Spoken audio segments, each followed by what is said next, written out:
Scotland has a long heritage in recognising the importance of learning for life and learning for all.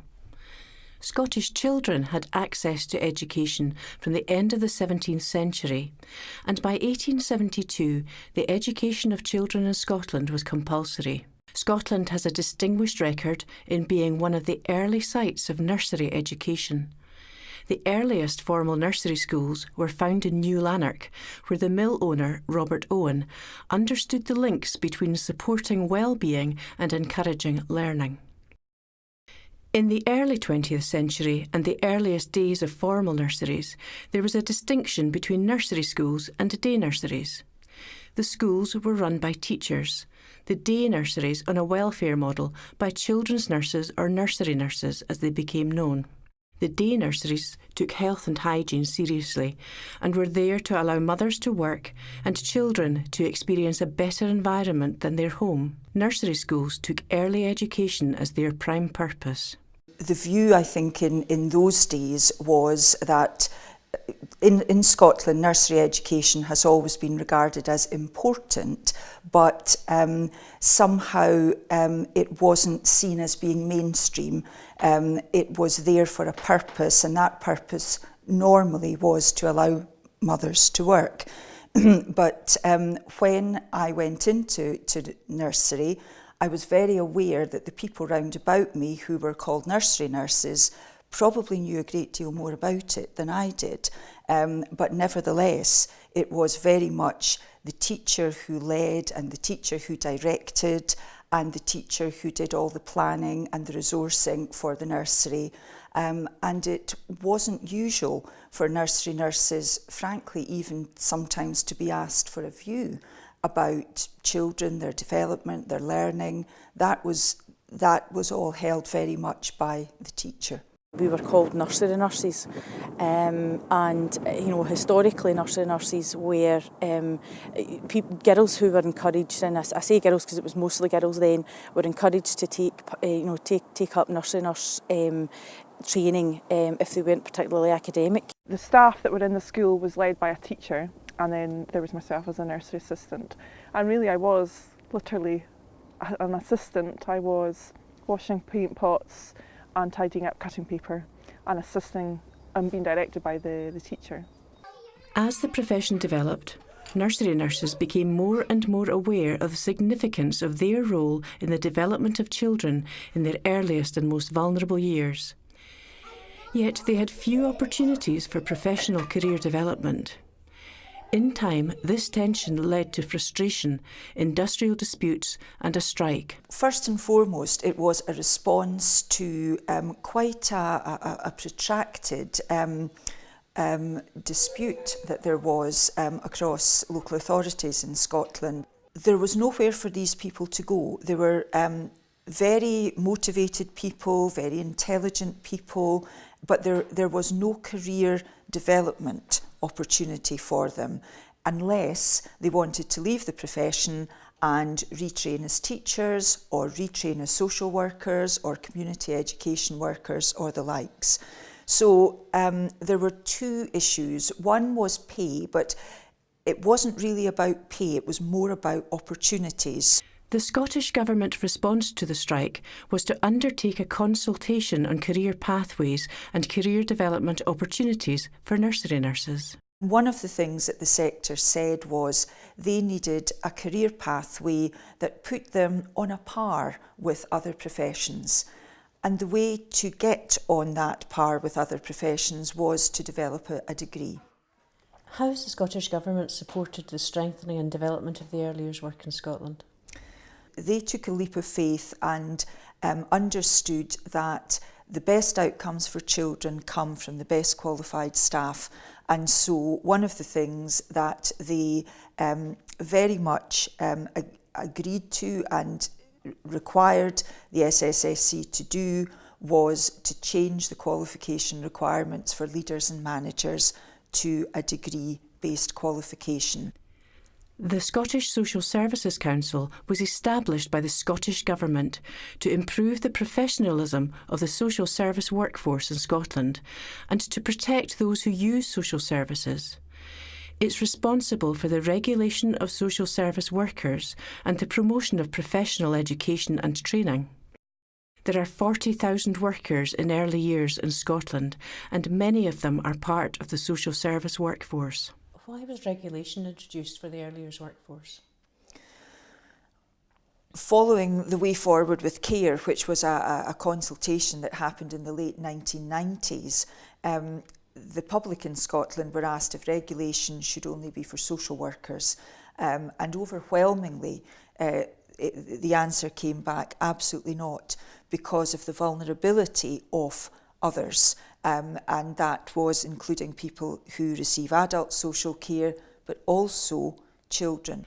One of the key issues for the Scottish Government was that the people who worked within early years settings would not be able to afford to leave their jobs and study full-time for 3 or 4 years to achieve a degree. There were certain parameters put round it, and one of those was it should be a work-based degree. People shouldn't have to leave their job in order to achieve the degree. Most nursery nurses already had or were working towards vocational qualifications. The SSSC used the Scottish Credit and Qualifications Framework to enable those doing the new degree to use credit from their existing learning to access the degree.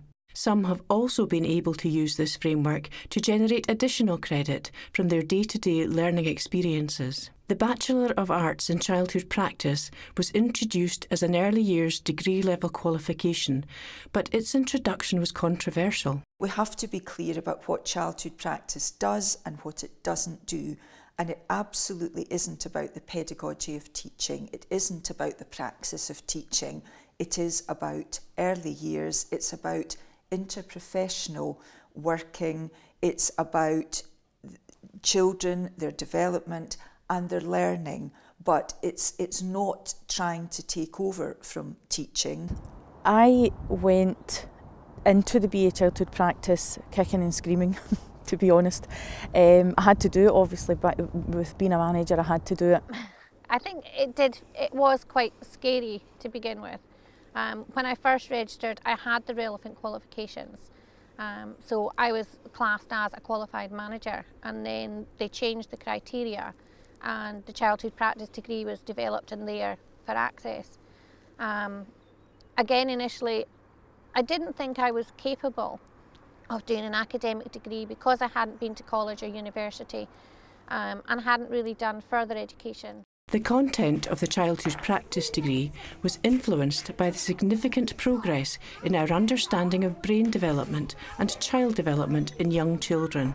It became clear that early years workers needed more specialist knowledge so that their work would have the greatest impact on children. There used to be some kind of just acceptance of this is the way things are done. When you know the theory, you can challenge practitioners, or you can challenge parents or other professionals, and you're much more informed, you're more articulate about what you're doing and why you're doing it. Parents see you in a different light when they know that you're very knowledgeable about your field. I also lecture at the University of Edinburgh on the BA in childhood practice, and the wonderful thing about that is I can stand there and speak to students about something that happened that very day.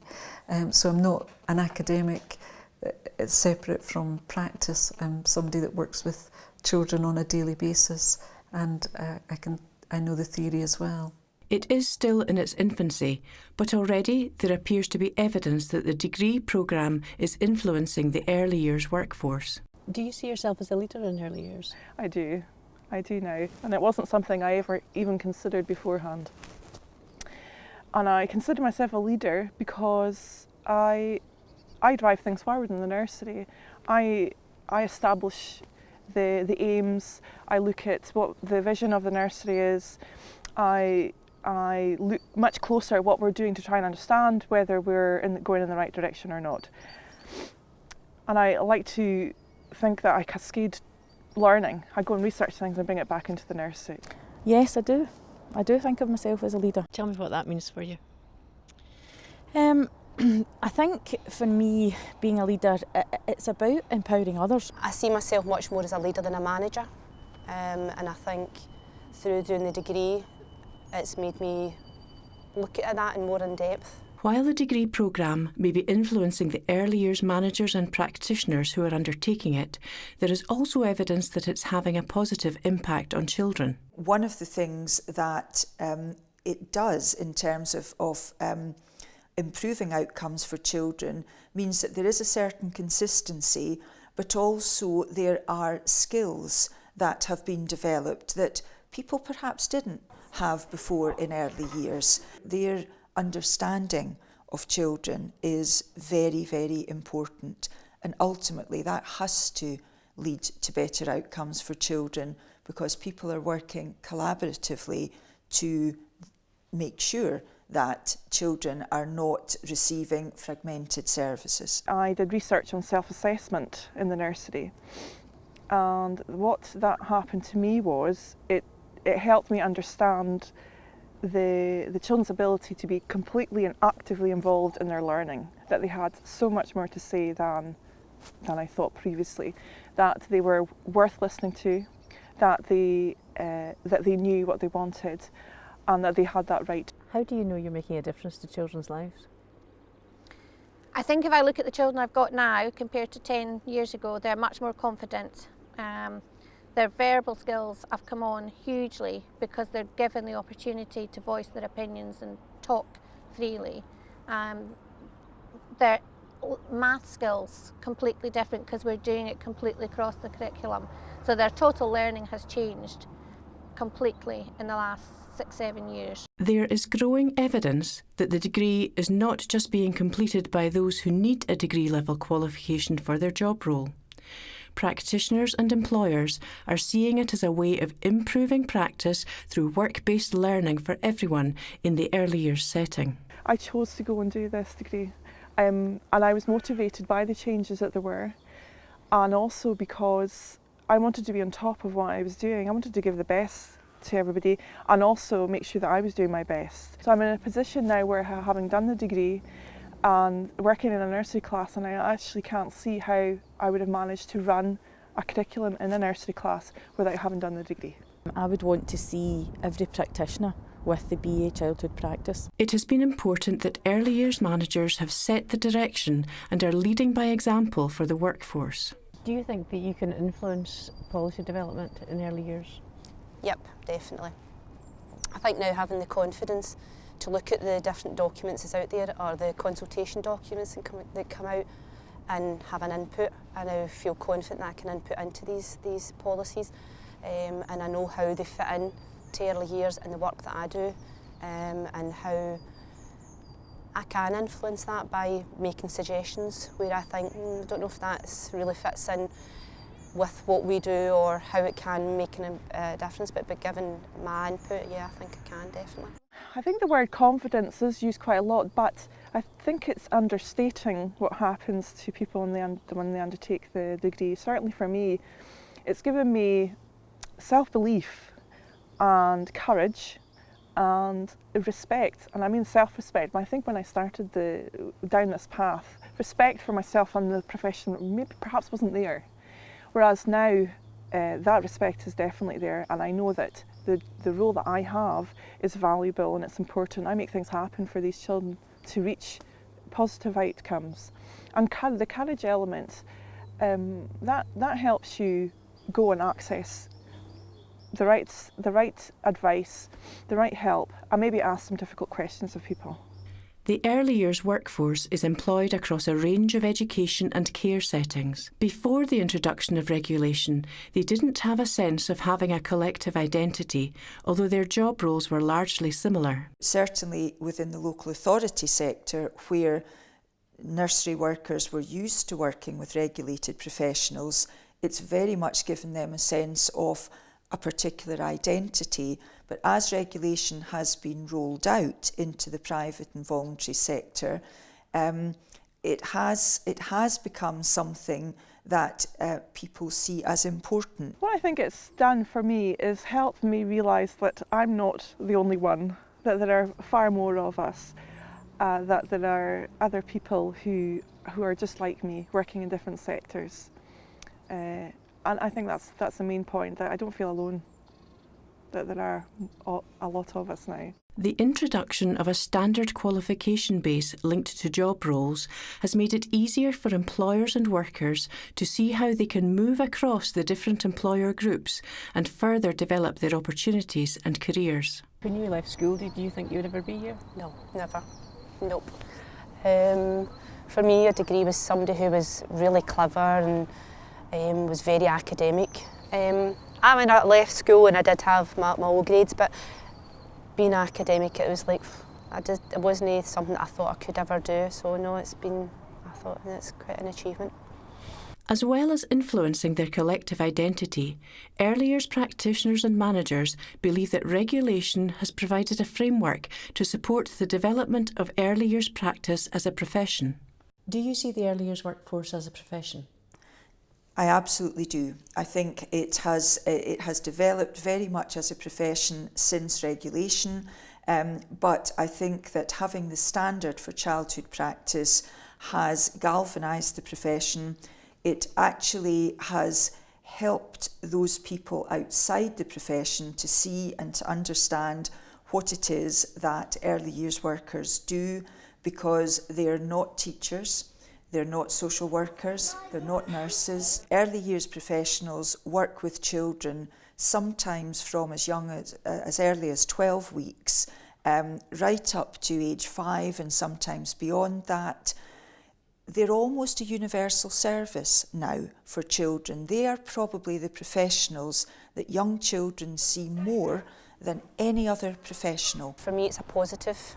It is bringing childcare up into a more professional level, giving people that understanding that what we do and watching children is very important, and through the training that people have to have kind of highlights that.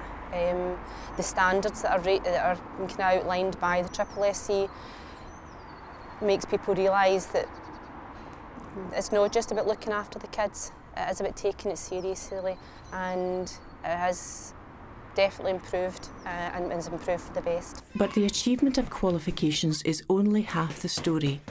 It's how this knowledge is being put into practice that is making a difference to children. Do you think that the work you do with young children just now will influence their thinking about learning as they grow older? I think so. I would hope that the pedagogy that I've started within the nursery will continue throughout the school, and I think it is conditional on that.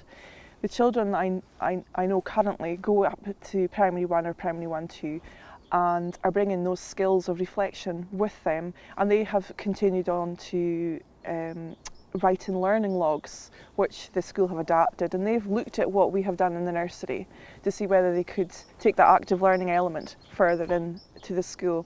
So yes, I mean, the element of self-assessment and the language of learning that we use to help them, I think has now begun to make a difference, and I think it will. It needs to start at nursery. It seems like change is beginning to happen within the early years workforce, but there are still challenges ahead. Scotland has a desire to be the best place that children grow up.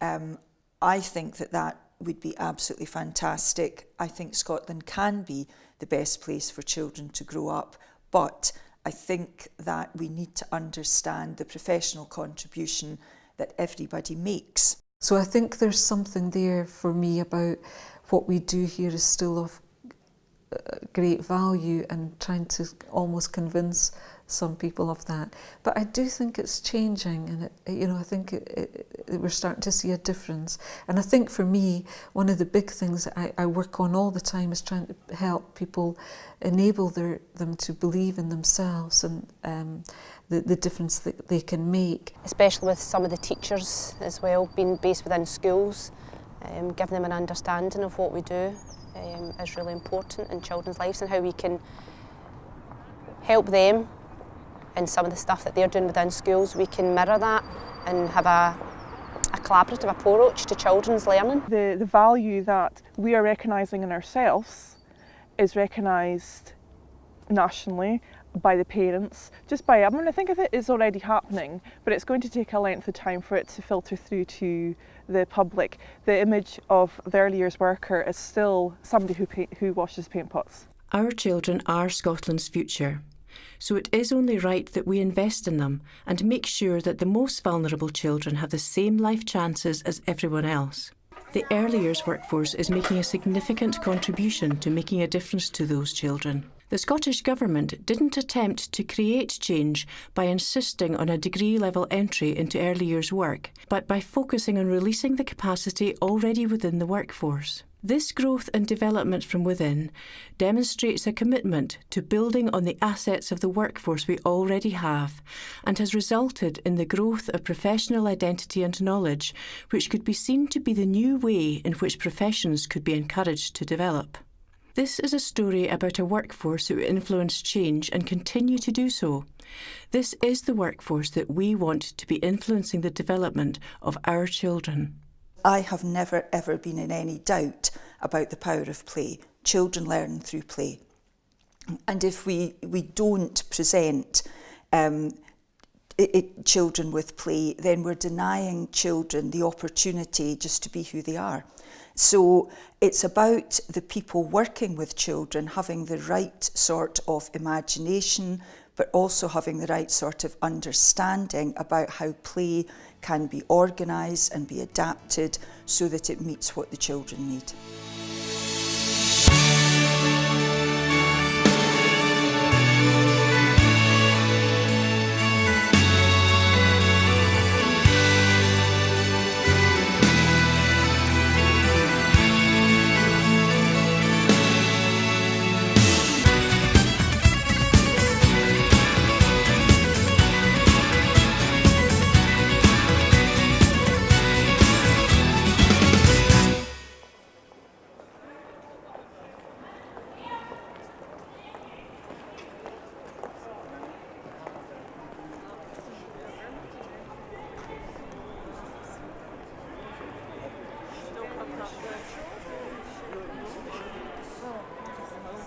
She's older than